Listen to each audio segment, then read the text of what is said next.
నా పేరు మహేష్. ప్రజెంట్ వచ్చేసి మనం ఉండెలగుంట గ్రామంలో శ్రీకాళహస్తి మార్కెట్లో ఉన్నాము. శంకరన్న గారి పొలంలో ఉన్నాము. మన రైతన్న వారం రోజుల క్రితము వరి చేనులో వచ్చేసి కాండం పురుగు అండ్ ఆకు చుట్టు పురుగు విపరీతంగా ఉండడం గమనించి ఎక్స్‌పర్ట్ అండ్ మందుని వాడడం జరిగింది. ఇది చాలా బాగా పనిచేసిందని మాతో అన్నారు. ఒక్కసారి వారి మాటల్లో ఇది ఎలా పనిచేసిందనేది మనం విందాం. చెప్పండి అన్న. సార్ ముందుగా ఏదో ముందు తెచ్చినాము, తల్లి దానికి కాలేదు. మళ్ళీ మార్కెట్కి పోయినాము. మార్కెట్కి పోతే ఈ మందు ఇచ్చారు. ఈ మందు కొట్టినాము, బాగానే పక్కగా పనిచేస్తున్నది. ఇది కాండం దోసి పురుగు, తెల్ల తెగులు, ఆకు చుట్టూ అన్నిటికీ పనిచేస్తుంది సార్. ఇది చాలా బాగుంది, పక్కాగా ఉన్నది. ఇబ్బంది అంటే ఏమి లేదు, బాగున్నది, బాగా రిజల్ట్ ఉన్నది.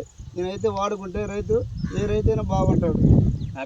హ్యాపీగా బాగున్నా సార్, ఇబ్బంది అంటే లేదు. ఇంతకుముందు కుట్టిన ముందు ఏం పనిచేయలే, ఇది కుట్టినా కాబట్టి బాగానే పనిచేస్తున్నది. ఇబ్బంది అంటే లేదు.